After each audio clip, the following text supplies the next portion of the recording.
Yo tout le monde, c'est Aurel. Aujourd'hui on se retrouve pour la review de l'épisode 1 de Kimetsu no Yaiba saison 2. Ça fait très longtemps que je l'attendais. Pour ceux qui ne me suivaient pas à l'époque, j'ai fait des reviews sur quasiment tous les épisodes de la saison 1 dès le début, avant même que la hype autour de Kimetsu commence finalement.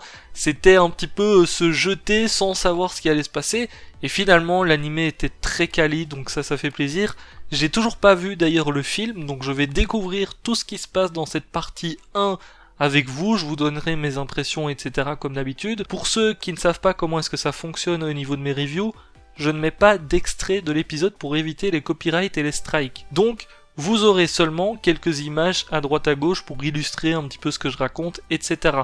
En attendant, si vous n'êtes pas abonné, n'hésitez pas à vous abonner et à lâcher le petit pouce bleu. On se retrouve tout de suite pour parler de l'épisode. D'abord, générique.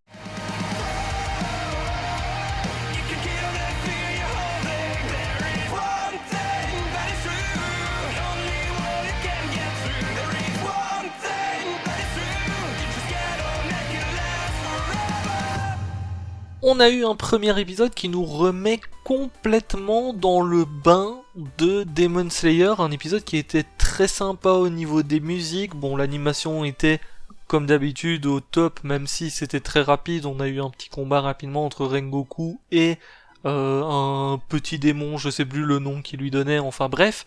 Et c'est vrai que déjà rien qu'avec cet épisode-ci, tu sens que derrière ça va être fou, parce que je crois que cet épisode-ci, si j'ai bien compris, c'est un épisode qui a été fait en plus du film, c'est-à-dire que les scènes ne sont pas reprises du film, enfin, peut-être la fin, parce que c'est vrai que la fin, je sais pas si vous avez eu cette impression, mais au moment où on voit Rengoku qui arrive près du train, où on voit Tanjiro et les autres qui montent dedans et tout, je me suis dit, on dirait le début du film finalement. Alors j'ai jamais vu le film, mais si je devais mettre un début au film, c'est ce que j'aurais mis, notamment.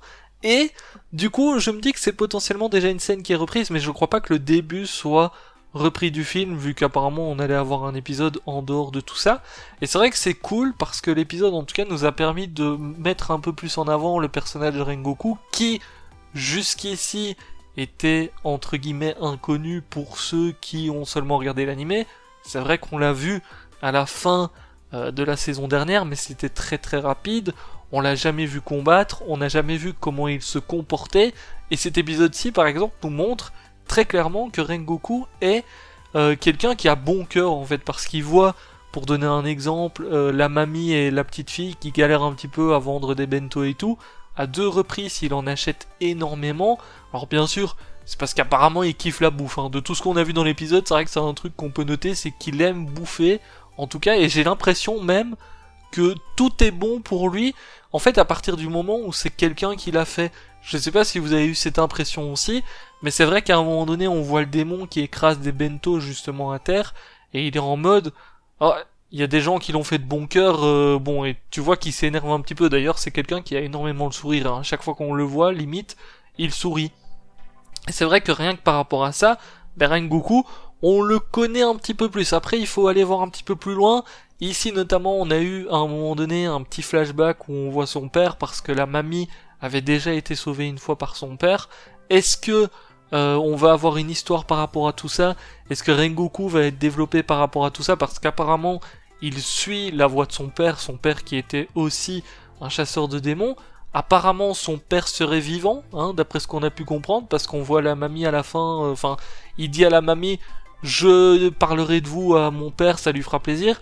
Après, bien entendu, il peut très bien aller se recueillir auprès de la tombe de son père et raconter ses petites histoires et tout, en disant, ouais, j'ai rencontré quelqu'un que t'avais déjà sauvé.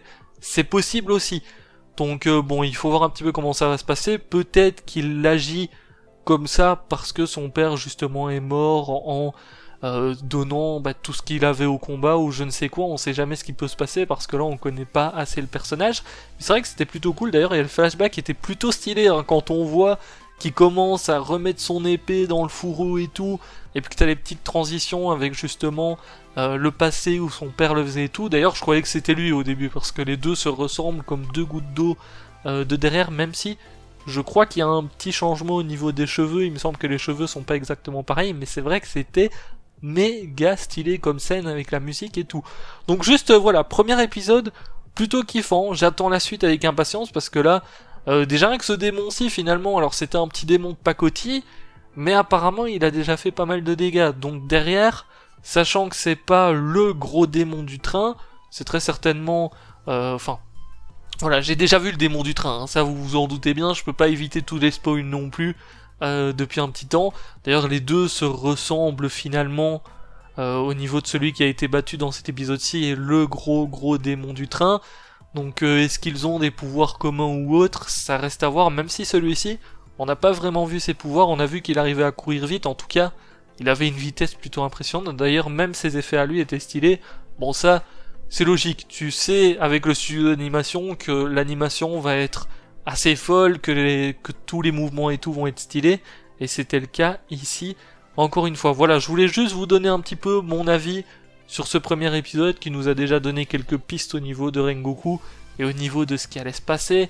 Après, j'attends bien sûr la suite parce que finalement, logiquement, on a Tanjiro qui devrait rencontrer Rengoku. On va voir comment est-ce que ça va se passer. Est-ce que Rengoku va potentiellement apprendre des petites choses à Tanjiro vu que les deux utilisent les mouvements du feu. C'est bien possible qu'il y ait quelque chose comme ça. On verra bien en tout cas parce que j'ai l'impression que Rengoku c'est quelqu'un de vraiment bien qui veut vraiment aider.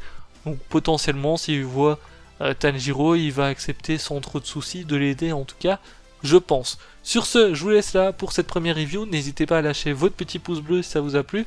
N'hésitez pas à noter l'épisode en commentaire comme d'habitude. Si vous avez vu le film n'hésitez pas à me dire d'ailleurs si cet épisode-ci fait partie du film ou pas. Sur ce je vous laisse là. Ciao ciao.